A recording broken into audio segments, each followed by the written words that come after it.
Welcome to my channel. मेरे channel में आपका स्वागत है और आज हम अपने असाइनमेंट्स के ऊपर बात करेंगे which is for the subject operations management. सबसे पहले हम पीडीएफ देखेंगे जो कि हमारे पोर्टल पे ऑलरेडी अपलोडेड है। This is for December 2021 operations management, जिसमें आप सबको पता है हमारे पास 3 क्वेश्चन होते हैं, first, second, third and third B. Quickly discuss करेंगे कि कौन सी बुक में कौन से चैप्टर में से कौन से पेज में से हमें इसे रेफर करना है। Let's move on.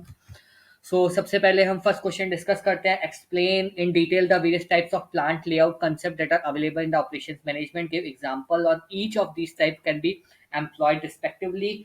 Briefly explain which layout will be applicable for a detail store format. तो इस अगर हम क्वेश्चन को देखें तो इसमें हमारे पास दो क्वेश्चन है बेसिकली। पहला क्वेश्चन हमारे पास है प्लांट लेआउट के बारे में हमें बताना है और उसके जो डिफरेंट टाइप्स है उनको हमें एक्सप्लेन करना है विद एन एग्जांपल। और सेकंड हमारे पास sort of a small case study कह सकते हैं, जहाँ पे हमारे पास रिटेल स्टोर के बारे में है कि रिटेल स्टोर में हम कौन सा लेआउट यूज करेंगे, राइट। तो इसमें अगर हम देखते हैं तो हमें क्या क्या स्पेसिफाई करना है। What is plant layout, aspects of the plant layout, type of flows, brief about the layout planning, type of plant layout in detail, which plant layout is the best fit for the retail store, right. Page number जो हमें refer करने हैं that is page number 52, 53, 62 and 63। So let's see each page one by one. Let's move. Moving on to page number 52. Sorry, page number 52. Okay, page number 52 पे अगर हम देखेंगे तो 52 में हमारे पास डिटर्मिनेंट्स है। तो सबसे पहले हमें थोड़ा सा प्लांट लेआउट के बारे में बताना पड़ेगा। कौन कौन से पैरामीटर्स हैं जो कि इम्पैक्ट करते हैं, that is volume, variety, flow. इसके बारे में हमें एक दो लाइनें लिखनी है, राइट। उसके बाद हम लोग इसमें हम different type of processes and operating system ये भी हम इसमें स्पेसिफाई करेंगे, नॉट इन डिटेल बट हाँ दो दो तीन तीन लाइन हम हर एक के बारे में स्पेसिफाई करेंगे। लाइक कंटिन्यूस फ्लो प्रोसेस क्या होता है, प्रोसेस इंडस्ट्रीज क्या होता है, और जो आपके नीचे और भी पॉइंट्स हैं, मास प्रोडक्शन क्या होता है, इंटरमीडिएट फ्लो क्या होता है। तो हर एक के बारे में हम दो दो तीन तीन लाइनें, प्रोजेक्ट ऑर्गेनाइजेशन क्या होता है, हम दो दो तीन तीन लाइनें स्पेसिफाई कर सकते हैं, राइट। अब हमारा नेक्स्ट पार्ट आता है जहाँ पे हम लोग पेज नंबर 62 पे जाएंगे। पेज नंबर 62 में हमें लेआउट प्लानिंग के बारे में बताना पड़ेगा। लेआउट प्लानिंग क्या होता है, कौन से लेआउट्स होते हैं। अब ये आपका एक्चुअल क्वेश्चन आता है जहाँ पे हमें 4 टाइप्स ऑफ जो लेआउट्स होते हैं, जो जैसे सबसे पहला आपका होता है प्रोसेस लेआउट। प्रोसेस लेआउट में आपका स्टेप बाय स्टेप एक प्रोसेस चलता है, A to B to C to D. वो हमें एक्सप्लेन करना है कि हमें मशीनरी सेक्टर में या फिर जो मशीन शॉप होती है उसमें प्रोसेस लेआउट कैसे काम करता है, वो हमें एक्सप्लेन करना पड़ेगा। नेक्स्ट इज प्रोडक्ट लेआउट, जहाँ पे प्रोडक्ट को प्रेफरेंस मिलती है, उसके बारे में हमें स्पेसिफाई करना पड़ेगा। And being this is the answer of your case study, तो हमें प्रोडक्ट लेआउट को अलग से और एक्सप्लेन करना पड़ेगा कि प्रोडक्ट लेआउट आपके ग्रोसरी स्टोर या रिटेल स्टोर में कैसे काम करता है, राइट। इसको आपको थोड़ा डिटेल में एक्सप्लेन करना पड़ेगा। नेक्स्ट आपका ग्रुप टेक्नोलॉजी लेआउट, जो आपका टाटा का जो कंपोजिट वाला प्रोसेस होता है जहाँ पे आपके मल्टीपल ग्रुपिंग होती है, उसको आपको एक्सप्लेन करना पड़ेगा। And the last one is the fix position layout. तो ये 4 टाइप के लेआउट को आपको एक्सप्लेन करना है। पिंग जो आपका केस स्टडी है वो आपकी रिलेट करती है आपके प्रोडक्ट लेआउट से, जिसे हम कंज्यूमर लेआउट भी बोलते हैं। उसको हमें इन डिटेल एक्सप्लेन करना पड़ेगा, जहाँ पे हमें स्पेसिफाई करना पड़ेगा कि कोई एक रिटेल स्टोर पे बंदा जाता है तो इन करता है, इनके बाद वो उसको अलग अलग प्रोडक्ट्स देखता है, प्रोडक्ट्स के बाद वो बास्केट में डालता है, बास्केट में डालने के बाद वो चेकआउट करता है, चेकआउट करने के बाद वो एग्जिट करता है। तो ये आपका एक पूरा प्रोडक्ट हो गया जहाँ पे वो प्रोडक्ट सिलेक्शन करता है, प्रोडक्ट सिलेक्शन के बाद वो एक बेसिकली प्रोसेस के अंदर मूव करता है, राइट। तो although it is a combination of product process, but हाँ अगर हमें इन 4 में से एक को इसे कैटेगराइज करना है then it will be a product layout, right. This is what we need to explain in our question number first, right?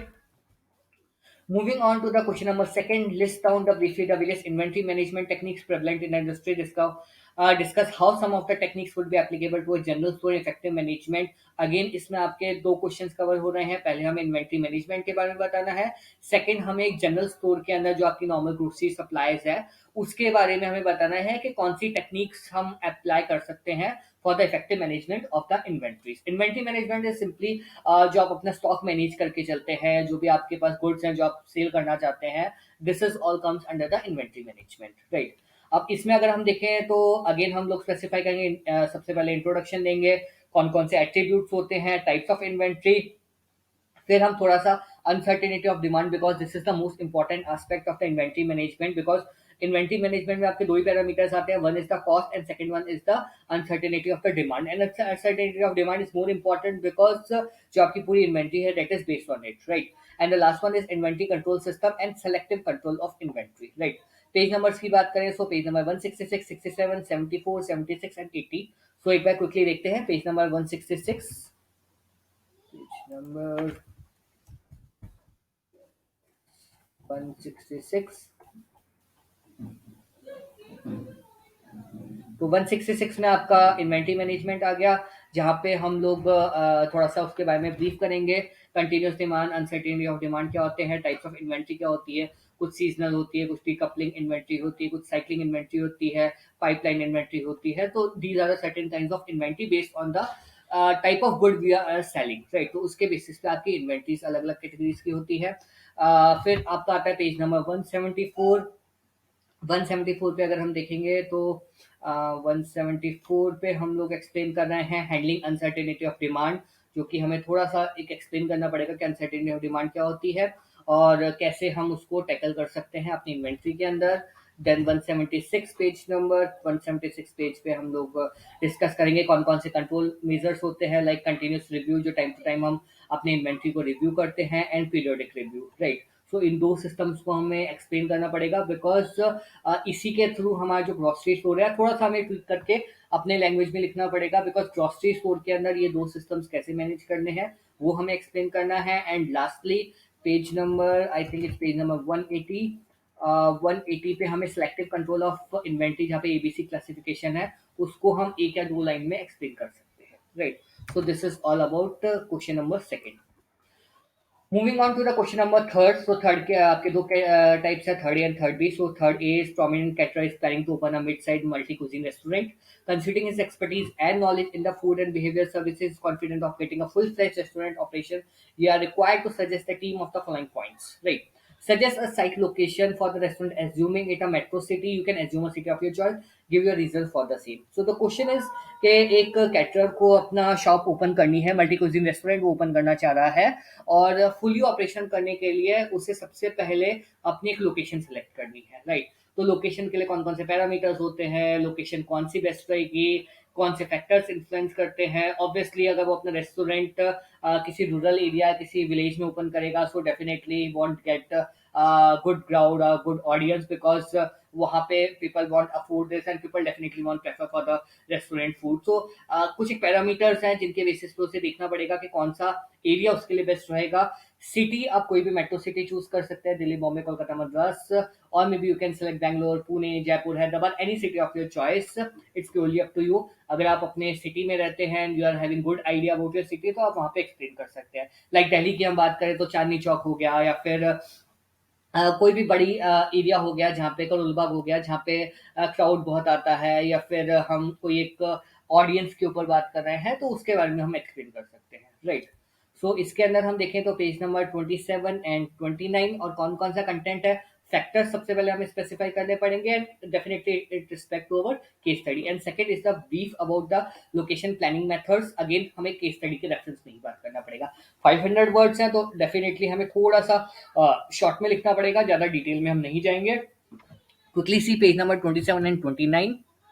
Page number 27 I think it's page number 27।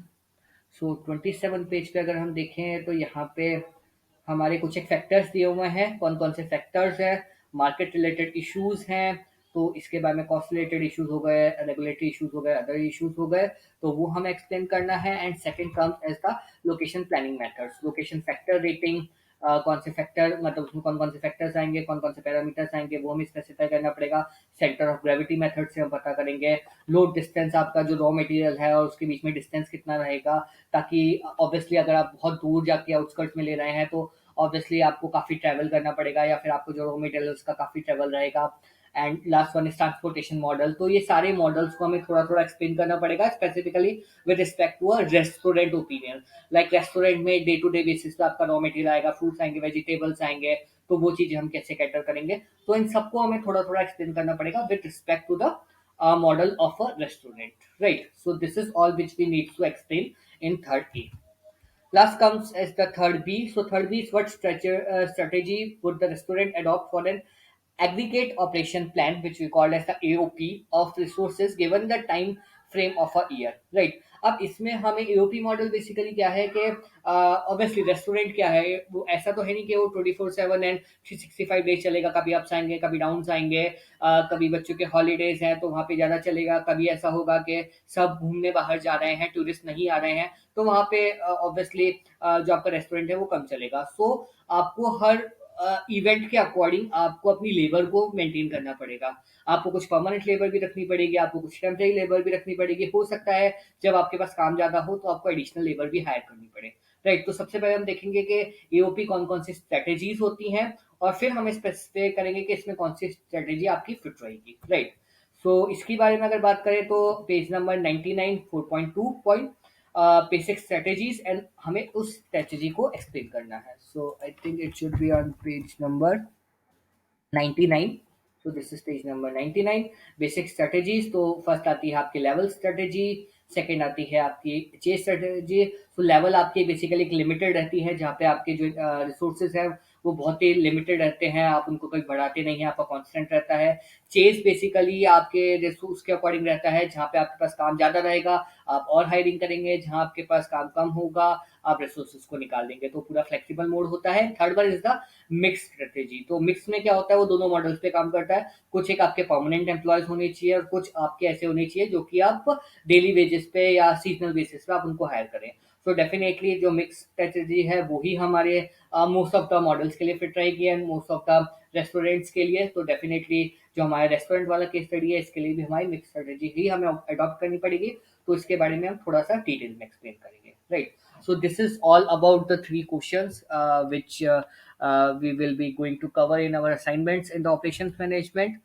So this is all from my side, and if you like this channel, do like, do comment, and please subscribe so that you will stay connected for assignment for other subjects as well. Thank you so much.